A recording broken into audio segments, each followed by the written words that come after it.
நாமக்கல் மண்டலத்தில் முட்டையின் பண்ணை கொள்முதல் விலை கடந்த 18 நாட்களாக ₹5.60 நீடிக்கிறது. மீன்பிடி தடைக்காலமும் உற்பத்தி குறைவுமே விலை அதிகமாக இருக்க காரணம் என்று பண்ணை உரிமையாளர்கள் தெரிவிக்கின்றனர். சில்லறை விற்பனையில் நாமக்கலில் முட்டை ₹6க்கும் சென்னையில் ₹6.50 விற்பனையாகிறது. ஒரு கிலோ கறிக்கோழி ₹190 முதல் ₹240 வரை விற்பனை செய்யப்படுகிறது.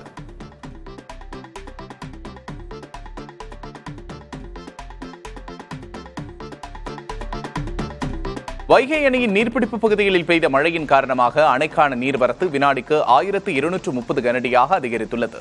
இதன் காரணமாக அணையின் நீர்மட்டம் 61.22 அடியை எட்டியுள்ளது.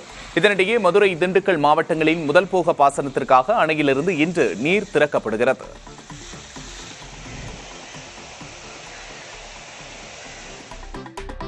விழுப்புரத்தில் 3 ஏடிஎம் மையங்களில் அலுமினிய தகடுகளை சொருகி கொள்ளையடித்து வந்த வட மாநிலத்தைச் சேர்ந்த 4 பேர் கைது செய்யப்பட்டனர். கடந்த ஜூன் 12ஆம் தேதி SBI ஏடிஎம்மில் நடந்த கொள்ளை தொடர்பாக தனிப்படை அமைக்கப்பட்டு விசாரணை நடத்தப்பட்டது. உத்தரப்பிரதேசத்தைச் சேர்ந்த சோனு, லவ்குஷ், சஞ்சய் குமார், சிவா ஆகிய 4 பெங்களூரு ரயில் நிலையத்தில் கைது செய்யப்பட்டனர். அவர்களிடமிருந்து பணம், செல்போன்கள், ஏடிஎம் அட்டைகள், அலுமினிய தகடுகள் உள்ளிட்டவற்றை பறிமுதல் செய்தனர். உத்தரப்பிரதேசத்திலும் பல ஏடிஎம்களில் கொள்ளையில் ஈடுபட்ட இவர்கள் விமானம் மூலம் சென்னை வந்து விழுப்புரத்தில் கொள்ளையில் ஈடுபட்டதாக காவல்துறை தெரிவித்துள்ளது. ராமநாதபுரம் மாவட்டம் பரமக்குடியில் 92 வயது ஓய்வு பெற்ற ஆசிரியை ஞானசவுந்தரி உயிரிழந்த வழக்கில் வீட்டின் பணிப்பெண்ணும் அவரது மகனும் கைது செய்யப்பட்டனர். வீட்டில் உயிரிழந்த நிலையில் கண்டெடுக்கப்பட்ட மூதாட்டி அணிந்திருந்த 7.5 சவரன் நகைகள் மாயமானது. விசாரணையில் வீட்டில் வேலை செய்த அன்னலட்சுமி நகைக்காக தலையெண்ணையால் அழுத்திக் கொன்றதாகவும் நகைகளை தன் மகன் பிரபுவிடம் கொடுத்து கரூருக்கு அனுப்பியதாகவும் காவல்துறை தெரிவித்துள்ளது.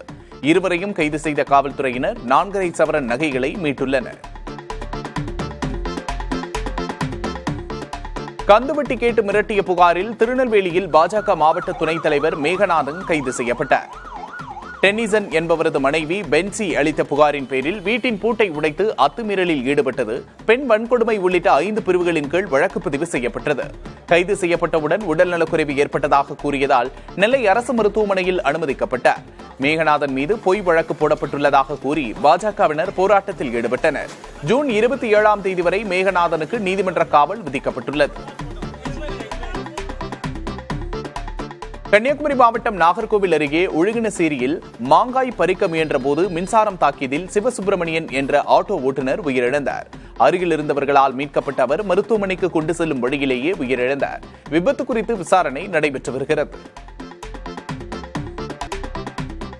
தென்காசி மாவட்டம் பாவூர் சத்திரம் அருகே 10ஆம் வகுப்பு மாணவிக்கு பாலியல் தொல்லை கொடுத்ததாக 26 வயது இளைஞர் பிரபாகர் கைது செய்யப்பட்டார்.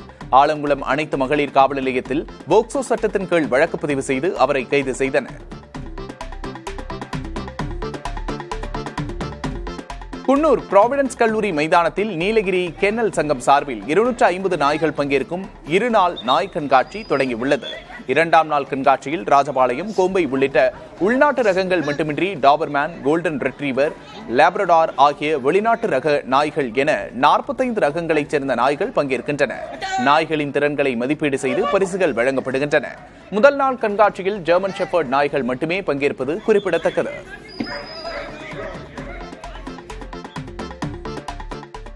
காஞ்சிபுரம் மாவட்டம் புரசை கிராமத்தில் தனியார் பள்ளி வாகனமும் பாக்ஸ்கான் தொழிற்சாலை ஊழியர்கள் பேருந்தும் நேருக்கு நேர் மோதி விபத்துக்குள்ளானது.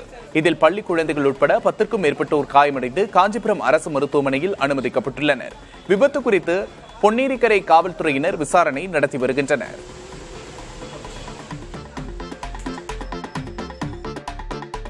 தூத்துக்குடி மணியாச்சி காவல் நிலையத்தில் லாரி உரிமையாளரை மிரட்டி ₹1,00,000 வாங்கியதாக எழுந்த புகாரை தொடர்ந்து டிஎஸ்பி மற்றும் காவலர்கள் உட்பட 3 பேரின் மீது வழக்கு பதிவு செய்யப்பட்டுள்ளது.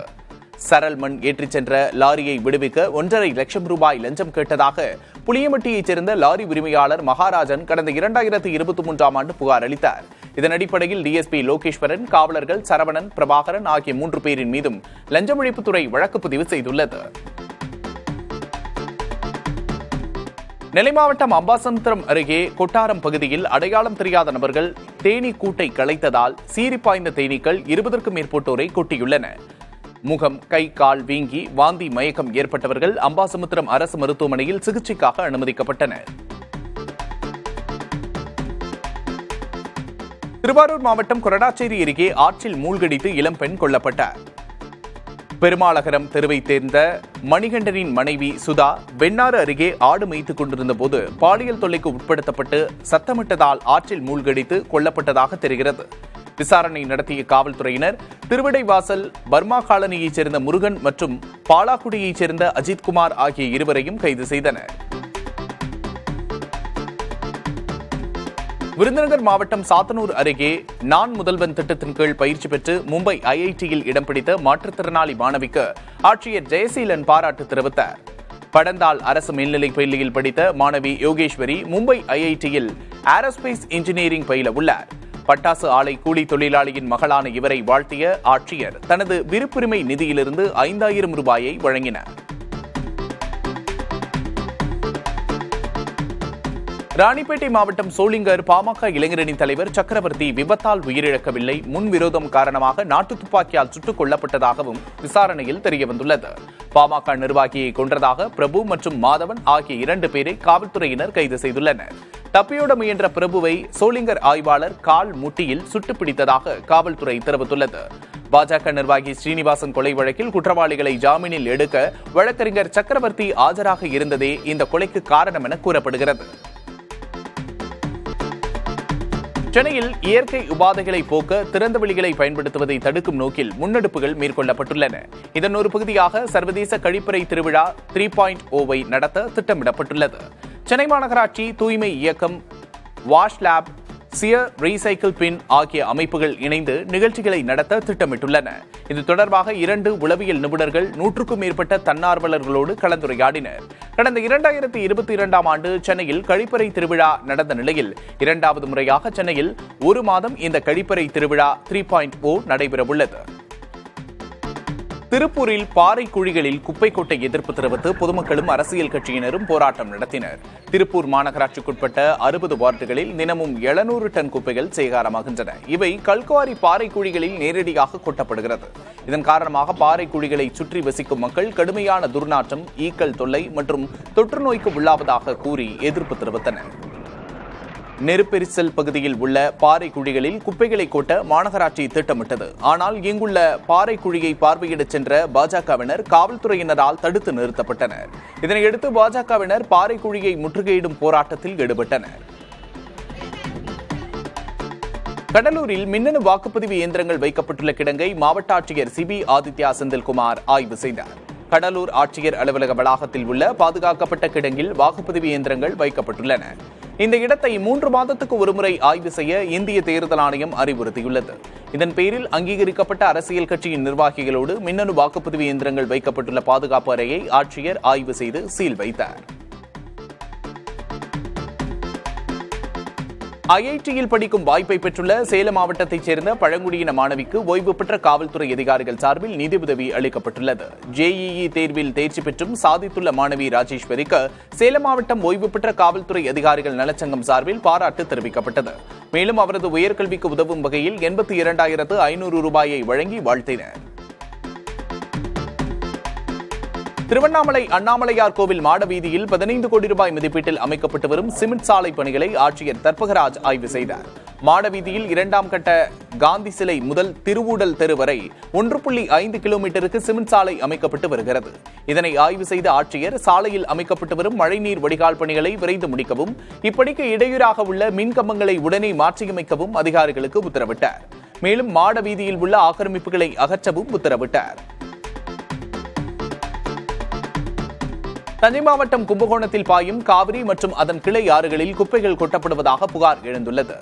மேலக்காவிரி, பாலக்கரை பகுதிகளில் உள்ள காவிரி ஆறு, தாராசுரம், அண்ணாமலை ஹராஜ் பகுதியில் உள்ள அரசலாறு மற்றும் காவிரி நீர் செல்லும் கிளை ஆறுகளில் குப்பைகள், இறைச்சி கழிவுகள் கொட்டப்பட்டு கடும் துர்நாற்றம் வீசி வருகிறது. மேலும் இரவு நேரங்களில் மருத்துவ கழிவுகளை கொட்டி எரிப்பதால் ஆறுகள் முழுவதும் சுகாதார சீர்கேடு நிறைந்து காணப்படுகிறது. டெல்டா பாசனத்திற்கு தண்ணீர் திறக்கப்பட்டுள்ள நிலையில் அந்த நீர் கும்பகோணத்திற்கு வருவதற்கு முன்பு போர்க்கால அடிப்படையில் ஆறுகளை சுத்தம் செய்ய வேண்டும் என்று அப்பகுதி மக்கள் கோரிக்கை விடுக்கின்றனர். நீலகிரி மாவட்டம் குன்னூரில் கடையடைப்பு போராட்டம் நடத்த வணிகர்கள் முடிவு செய்துள்ளனர். குன்னூர் மார்க்கெட்டில் 800க்கும் மேற்பட்ட கடைகள் உள்ள நிலையில் இவற்றை புதிதாக கட்டுவதற்காக நகராட்சி நிர்வாகம் சார்பில் கடைகளை காலி செய்ய நோட்டீஸ் வழங்கப்பட்டது. இதனைத் தொடர்ந்து மார்க்கெட் வியாபாரிகள் சங்க ஆலோசனைக் கூட்டம் நடைபெற்றது. இதில் புதிய கட்டிடம் கட்டும் முறை, பழைய கட்டிடங்களை இடிக்காமல் கடைகள் செயல்பட நகராட்சி நிர்வாகம் அனுமதி வழங்க வேண்டும் என்றும், பழைய கட்டிடங்களை இடிக்க எதிர்ப்பு தெரிவித்து மார்க்கெட்டில் உள்ள கடைகளை அடைத்து போராட்டம் நடத்துவது என்றும் தீர்மானிக்கப்பட்டது. விடுமுறை தினம் என்பதால் சென்னை காசிமேடு மீன்பிடி துறைமுகத்தில் மீன்களை வாங்க மக்கள் குவிந்தனர். மீன்பிடி தடைக்காலம் நேற்று முடிந்து நள்ளிரவுதான் மீனவர்கள் கடலுக்கு சென்றனர். இதனால் மீன்களின் விலை குறையவில்லை. வஞ்சிரம் 1800 ரூபாய்க்கும், கொடுவா 900 ரூபாய்க்கும், சீலா மீன் 700 ரூபாய்க்கும் விற்பனை செய்யப்படுகிறது. இதேபோல பால்சூரா மீன் கிலோ 750 ரூபாய்க்கும், சங்கரா, பாறை ஆகியவை தலா 500 முதல் 550 ரூபாய்க்கும் விற்பனை செய்யப்படுகின்றன. கடல் உணவு பிரியர்கள் அதிகம் விரும்பும் இறால் கிலோ 500 ரூபாய்க்கு விற்கப்படுகிறது. தமிழ்நாட்டில் பாசுமதி நெல் சாகுபடி செய்த விவசாயிகள் அதை அரிசியாக மாற்ற ஆலைகள் இல்லாததால் நெல்லை என்ன செய்வதென்று தெரியாமல் மூட்டை கட்டி வைத்துள்ளதாக வேதனை தெரிவிக்கிறார்கள். பொதுவாக வடமாநிலங்களில் மட்டுமே பயிர் செய்யப்படும் பாசுமதியை திருவள்ளூர் மற்றும் திருவண்ணாமலையைச் சேர்ந்த விவசாயிகள் சோதனை முறையில் விளைவித்து பார்த்தனர். எதிர்பார்த்ததை விட நல்ல விளைச்சல் கிடைத்ததால் மகிழ்ச்சியடைந்த விவசாயிகள் அரவைக்கு எடுத்துச் செல்ல தேடிய போதுதான் ஆலைகள் இல்லாதது தெரியவந்தது. கிருஷ்ணகிரி மாவட்டத்தில் உள்ள ஒரே ஒரு ஆலைதான் தமிழ்நாட்டிலேயே பாசுமதி நெல்லை அரவை செய்கிறது. இதை வடமாநில விவசாயிகளே பயன்படுத்தி வருவதாக கூறப்படுகிறது. 10 மாவட்ட மக்கள் பயன்பெறும் வகையில் நடமாடும் பாஸ்போர்ட் சேவை வாகனம் ராமநாதபுரம் மாவட்டம் தனுஷ்கோடி அரிச்சல் முனையில் தொடங்கி வைக்கப்பட்டது. மதுரை மண்டல பாஸ்போர்ட் அலுவலகத்திற்கான இந்த வாகனம் வழங்கப்பட்டிருந்தது. இந்த நிலையில் பின்தங்கிய மற்றும் கிராம பகுதிகளில் வசிப்பவர்களுக்கு பாஸ்போர்ட் சேவையை எளிதாக வழங்கும் நோக்கில் இந்த நடவடிக்கை எடுக்கப்பட்டுள்ளது. ராமேஸ்வரம் அடுத்த நடராஜபுரம் மீனவ கிராமத்தில் சேவையை தொடங்கிய இந்த வாகனத்தில் பாஸ்போர்ட் அலுவலகத்தில் உள்ள கருவிகளான கருவிழி ஸ்கேன், கைரேகை ஸ்கேன், புகைப்படம் எடுக்கும் கருவி, ஆவணங்களை சரிபார்க்கும் ஸ்கேன் கருவி உள்ளிட்ட அனைத்து வசதிகளும் உள்ளன. போலி ஆவணங்களை தயாரித்து புறம்போக்கு நிலத்தை விற்க முயன்ற பிரபல ரவுடியும் பாஜக நிர்வாகியுமான மின்ட் ரமேஷ் கைது செய்யப்பட்டார். மின்ட் ரமேஷ் தனக்கு கொலை மிரட்டல் விடுத்ததாகவும், தன்னை கடத்தி கொண்டு போய் பத்திரத்தில் கையெழுத்து வாங்க முயற்சித்ததாகவும் பாதிக்கப்பட்ட வேலு என்பவர் புகார் அளித்துள்ளார். புகாரின் பேரில் மின்ட் ரமேஷ் மீது 3 பிரிவுகளின் கீழ் வழக்கு பதிவு செய்து கைது செய்த காவல்துறையினர் நீதிமன்றத்தில் ஆஜர்படுத்தி சிறையில் அடைத்தனர். மகளுடன் திருமணத்துக்கு மீறிய உறவில் இருந்ததாக கார் ஓட்டுநர் கொல்லப்பட்ட வழக்கில் கைது செய்யப்பட்ட 6 பேரையும் நிரபராதிகள் என்று சென்னை உயர்நீதிமன்றம் தீர்ப்பளித்துள்ளது. சென்னையைச் சேர்ந்த தொழிலதிபர் உட்பட 6 பேருக்கும் விசாரணை நீதிமன்றம் விதித்த ஆயுள் தண்டனையையும் சென்னை உயர்நீதிமன்றம் ரத்து செய்தது. மகளுடன் திருமணத்துக்கு மீறிய உறவில் இருந்த கார் ஓட்டுநரை குரோம்பேட்டையைச் சேர்ந்த தொழிலதிபர் கிருஷ்ணமூர்த்தி தனது மகன் உள்ளிட்ட 6 பேரோடு இணைந்து கொலை செய்ததாக சென்னை 2வது கூடுதல் அமர்வு நீதிமன்றம் தீர்ப்பளித்திருந்தது. இதனை எதிர்த்து மேல்முறையீடு செய்யப்பட்டது. இந்த வழக்கு விசாரணையின் முடிவில் மனுதாரருக்கு எதிராக புரள் சாட்சி அளித்ததாகவும், காவல்துறை தரப்பில் குற்றம் நிரூபிக்கப்படவில்லை எனவும் தெரிவித்த உயர்நீதிமன்றம் அனைவரையும் விடுவித்து உத்தரவு பிறப்பித்தது. ராமநாதபுரத்தில் நடைபெற்ற தேசிய மக்கள் நீதிமன்றத்தில் 1062 வழக்குகளில் தீர்வு காணப்பட்டு வழக்காளர்களுக்கு 5.33 கோடி ரூபாய் வழங்கப்பட்டது. நீதிமன்றங்களில் நிலுவையில் உள்ள சிவில், கிரிமினல், வாகன விபத்து, காசோலை, வங்கி வாராக்கடன் உள்ளிட்ட 5023 வழக்குகள் பரிசீலிக்கப்பட்டு 1062 வழக்குகளுக்கு தீர்வு காணப்பட்டது.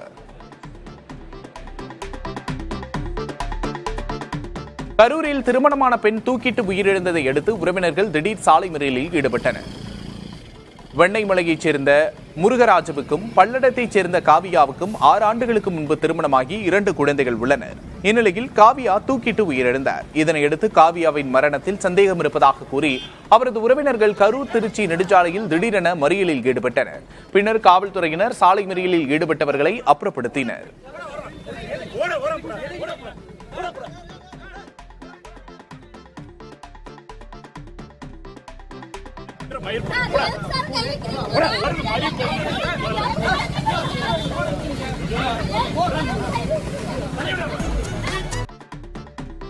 நீலகிரி மாவட்டம் குன்னூர் மார்க்கெட்டில் உள்ள 800க்கும் மேற்பட்ட கடைகளை இடித்து புதிதாக கட்டும் நகராட்சியின் முடிவுக்கு எதிர்ப்பு தெரிவித்து 24 மணி நேர கடை அடைப்பு போராட்டம் நடைபெற்று வருகிறது. கலைஞர் மேம்பாட்டு திட்டத்தின் கீழ் 41 கோடியே 50 லட்சம் ரூபாய் மதிப்பில் புதிய கடைகள் கட்டப்பட உள்ளன. பழைய கட்டடங்களை இடிக்கும் நகராட்சியின் முடிவால் வாழ்வாதாரம் பாதிக்கப்படுவதாக தெரிவித்துள்ள வியாபாரிகள் சங்கம் ஏற்கனவே அறிவித்தபடி போராட்டத்தை நடத்தி வருகிறது.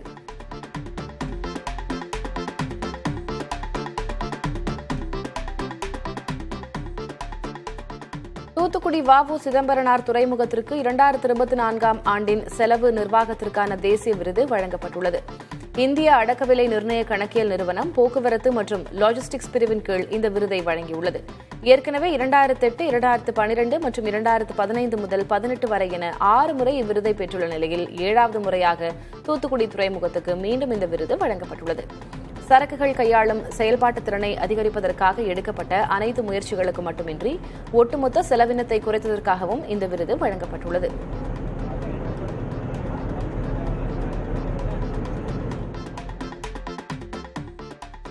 நாமக்கல்லில் இருந்து அமெரிக்காவுக்கு கடந்த மாதம் முதல் முறையாக 1 கோடி முட்டைகள் ஏற்றுமதி செய்யப்பட்டுள்ளன.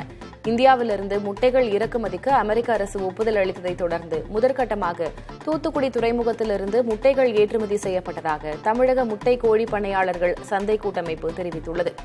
குளிர்சாதன வசதி கொண்ட 21 கண்டெய்னர்களில் 1 கோடி முட்டைகள் அனுப்பி வைக்கப்பட்டுள்ளன.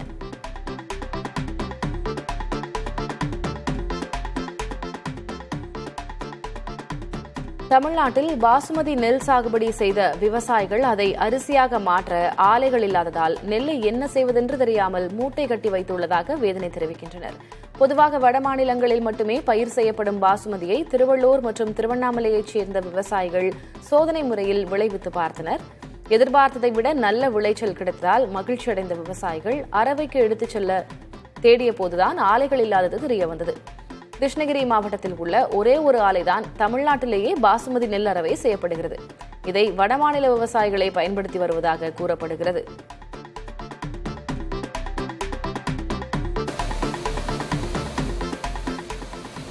குமரி மாவட்டம் குழித்துறை தாமிரபரணி ஆற்று தடுப்பணையில் வெள்ளப்பெருக்கு காரணமாக நீர் பெருக்கெடுத்து ஓடுகிறது. தடுப்பணையில் இறங்கவோ நடந்து செல்லவோ வேண்டாம் என நகராட்சி எச்சரிக்கை பலகைகள் வைத்து தடுப்பு வேலிகள் அமைத்த போதும் பொதுமக்கள் விதிகளை மீறி ஆபத்தான முறையில் குளித்து வருகின்றனர். சமீபத்தில் 2 பள்ளி மாணவர்களை காப்பாற்றச் சென்று பீட்டர் ஜாக்சன் என்பவர் உயிரிழந்த நிலையிலும் சிலரின் அலட்சியம் பலருக்கு ஆபத்தாகியுள்ளது.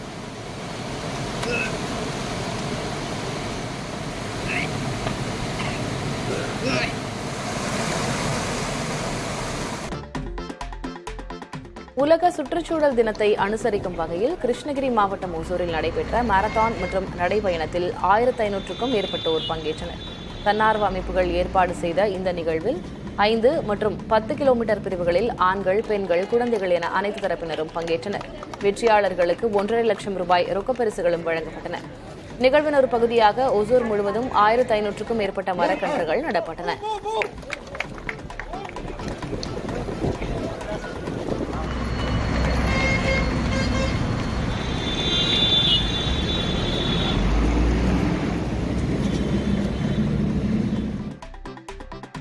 மேற்கு தொடர்ச்சி மலைப்பகுதிகளில் பெய்து வரும் தொடர் மழையால் தென்காசி மாவட்டம் ராமநதி அணையின் நீர்மட்டம் 78 அடியை எட்டியுள்ளது. அணையின் பாதுகாப்பு கருதி அணைக்கு வரும் 160 கன அடி உபரி நீர் அப்படியே வெளியேற்றப்பட்டு வருகிறது. ராமநதி கரையோரத்தில் வசிக்கும் கடையம், ராவணசமுத்திரம் உள்ளிட்ட பகுதிகளைச் சேர்ந்த மக்களும் விவசாயிகளும் ஆற்றுப்படுகைகள் அருகே செல்ல வேண்டாம் என மாவட்ட நிர்வாகம் சார்பில் எச்சரிக்கை விடுக்கப்பட்டுள்ளது. குண்டாறு அணை ஏற்கனவே நிரம்பி வழிகிறது என்பதும் குறிப்பிடத்தக்கது.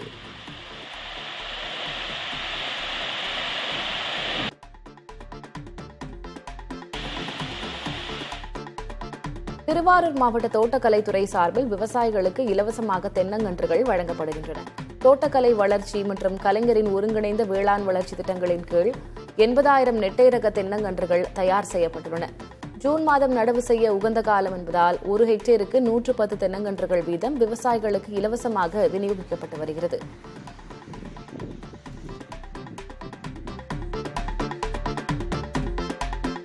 விடுமுறை நாள் என்பதால் தேனி மாவட்டம் ஆண்டிப்பட்டி அருகே உள்ள மேகமலை அருவியில் சுற்றுலாப் பயணிகள் குவிந்தனர். மேற்கு தொடர்ச்சி மலைப்பகுதிகளில் பெய்த மழையால் மேகமலை அருவியில் 40 அடி உயர பாறையிலிருந்து தண்ணீர் ஆர்ப்பரித்து கொட்டுகிறது.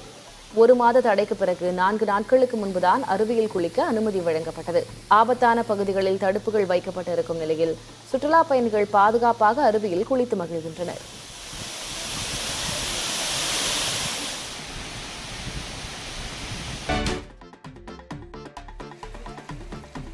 கன்னியாகுமரி மாவட்டத்தில் கடந்த 5 நாட்களாக பெய்து வரும் தொடர் மழையால் பேச்சிப்பாறை அணைக்கு நீர்வரத்து அதிகரித்துள்ளது. வினாடிக்கு 1979 கன அடி நீர் வந்து கொண்டிருப்பதால் அணையின் நீர்மட்டம் 44.33 அடியாக உயர்ந்துள்ளது.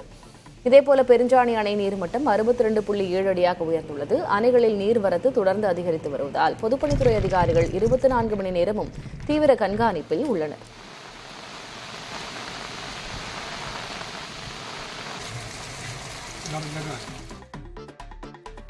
தென்மேற்கு பருவமழை தீவிரமடைந்துள்ளதால் முல்லைப் பெரியாறு அணைக்கு நீர்வரத்து தொடர்ந்து அதிகரித்து வருகிறது. வினாடிக்கு 2131 கன அடி நீர் வந்து கொண்டிருக்கும் நிலையில் அணை நீர்மட்டம் 128.4 அடியாக உயர்ந்துள்ளது. ஜூன் 18 வரை இடுக்கியில் அதிதீவிர கனமழை பெய்யும் என வானிலை ஆய்வு மையம் அறிவித்துள்ளதால் பாசனத்திற்கு போதுமான நீர் கிடைக்கும் என தமிழக விவசாயிகள் பெரும் எதிர்பார்ப்பில் உள்ளனர்.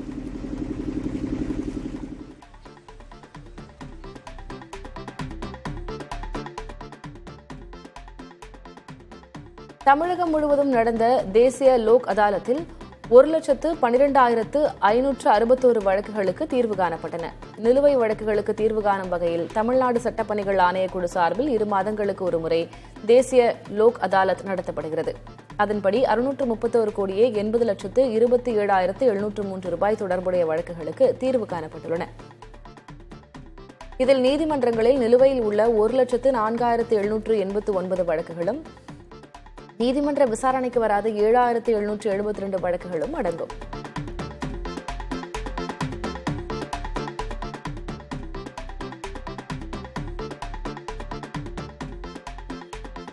சென்னை புழல் அந்தோனியார் நகரில் உள்ள அந்தோனியார் ஆலயத்தின் 54ஆம் ஆண்டு திருவிழா விமரிசையாக நடைபெற்றது. 9ஆம் நாள் விழாவில் சுமார் 7 கிலோமீட்டர் தூரத்திற்கு தேர்பவனி நடைபெற்றது. இதில் 1000க்கும் மேற்பட்ட பக்தர்கள் கலந்து கொண்டு வழிபாடு செய்தனர். இது பாவ மன்னிப்புக்கென்று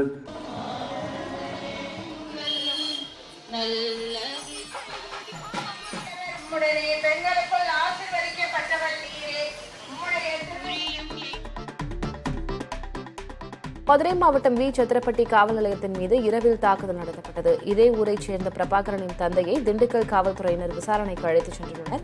ஆனால் சொந்த ஊரின் காவல் நிலையத்தில் தந்தை வைக்கப்பட்டுள்ளதாக நினைத்து பிரபாகரனும் அவரது நண்பர் ஐயனாரும் தாக்குதலில் ஈடுபட்டதாக கூறப்படுகிறது. காவலரை தாக்கி பூட்டிவிட்டு கணினி உள்ளிட்ட பொருட்களை சூறையாடியதாக கூறி இளைஞர்கள் இருவரும் கைது செய்யப்பட்டனர். பிரபாகரன் ஏற்கனவே குண்டர் சட்டத்தின் கீழ் கைது செய்யப்பட்டவர் என்பது குறிப்பிடத்தக்கது.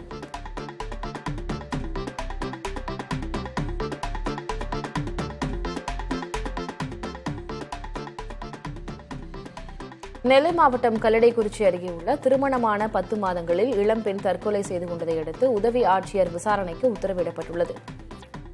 வைராவிகுளத்தைச் சேர்ந்த 21 வயது கிருத்திகா திருமணமான 10 மாதங்களில் பூச்சி மருந்தை குடித்து தற்கொலை செய்து கொண்டார். கடந்த 11ஆம் தேதி இந்த சம்பவத்தை தொடர்ந்து காவல்துறை விசாரணை நடைபெற்று வரும் நிலையில் சேரன் மகாதேவி உதவி ஆட்சியர் விசாரணைக்கும் உத்தரவிடப்பட்டுள்ளது.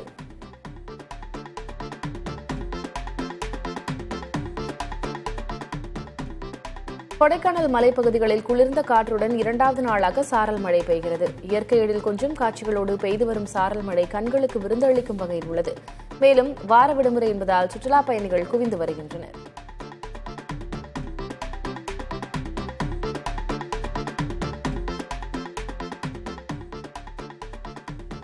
கொடைக்கானல் நகர்ப்பகுதிகளுக்குள் அதிகாலை மற்றும் மாலை பொழுதுகளில் உலாவரும் ஒற்றை காட்டெருமையால் மக்கள் அச்சமடைந்துள்ளனர். காட்டெருமையை வனத்துறை தொடர்ந்து கண்காணித்து மக்களுக்கு பாதுகாப்பு அளிக்க வேண்டும் என கோரிக்கை எழுந்துள்ளது.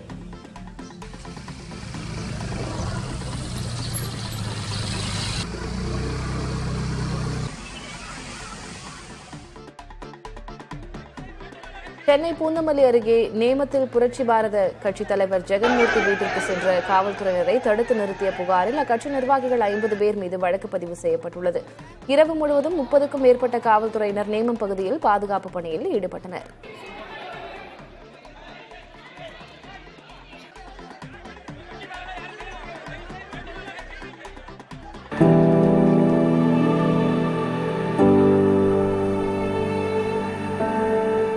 வேலூரிலிருந்து ஆந்திராவுக்கு அனுப்பப்பட்ட மாம்பழங்கள் கொள்முதல் செய்யப்படாமல் திருப்பி அனுப்பப்படுகின்றன.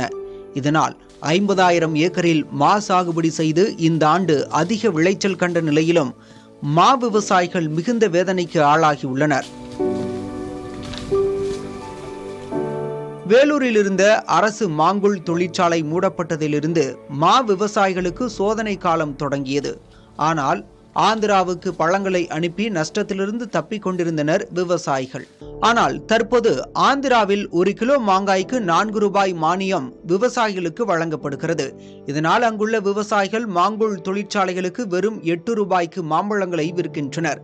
அதே வேளையில் தமிழ்நாட்டிலிருந்து அனுப்பப்படும் மாம்பழங்களை 12 ரூபாய்க்கு கொள்முதல் செய்ய வேண்டியிருப்பதால் நிறுவனங்கள் அதனை மறுத்து மாம்பழங்களை திருப்பி அனுப்பிவிடுகின்றனர்.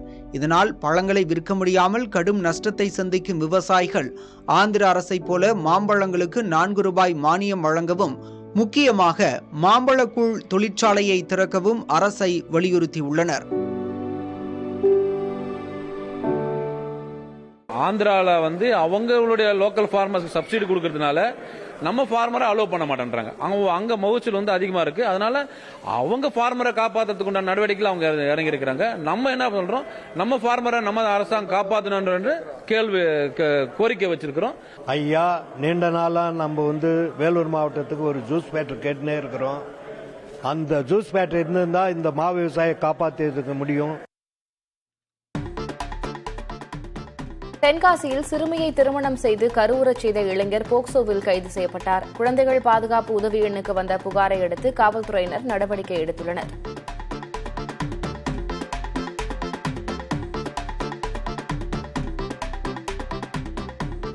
வடக்கு மற்றும் தென்கடல் பகுதியில் சூறைக்காற்று வீசுவதால் மீனவர்கள் மீன்பிடிக்க கடலுக்கு செல்லக்கூடாது என மீன்வளத்துறையினர் எச்சரிக்கை விடுத்துள்ளனர். இதனால் ராமேஸ்வரம், பாம்பன், மண்டபம், கீழக்கரை, தொண்டி, மூக்கையூர் உள்ளிட்ட பகுதிகளில் சுமார் 1800க்கும் மேற்பட்ட விசைப்படகுகள் நங்கூரமிடப்பட்டு கரையில் நிறுத்தப்பட்டுள்ளன. இந்நிலையில் படகுகள் சேதமடையாமல் இருக்க தூண்டில் வளைவு ஏற்படுத்தி தர அரசுக்கு கோரிக்கை விடுத்துள்ளனர்.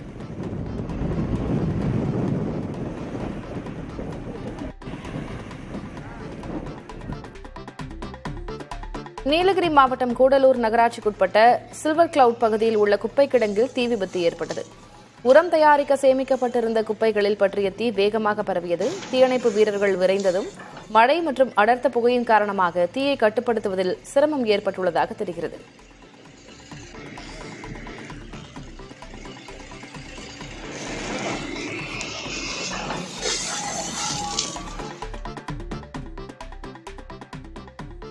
திருச்சி கண்டோன்மெண்டில் ஆபரேஷன் சிந்தூர் வெற்றிக்கு மரியாதை செலுத்தும் விதமாக தமிழக பட்டாள அமைப்பு ஊர்வலம் நடத்தியது. மேஜர் சரவணன் சதுக்கத்தில் மலர் தூவி மரியாதை செலுத்தியதோடு அகமதாபாத் விமான விபத்தில் உயிரிழந்தவர்களுக்கும் அஞ்சலி செலுத்தப்பட்டது.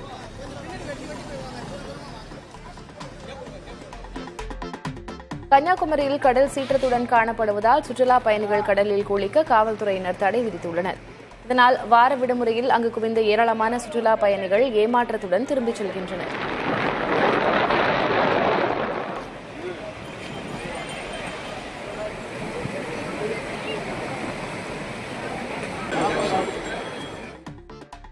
தமிழர்களின் ஆன்மீகத்துக்கு எடுத்துக்காட்டான கடவுள்தான் முருகன் என திமுக அமைச்சர் ரகுபதி தெரிவித்தார்.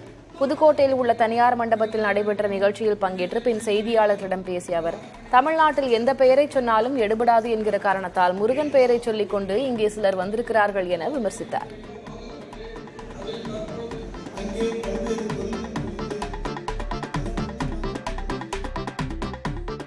கரூரில் பொதுமக்களை அச்சுறுத்தும் வகையில் ரீல்ஸ் பதிவிட்டதாக 10 பேர் கைது செய்யப்பட்டனர்.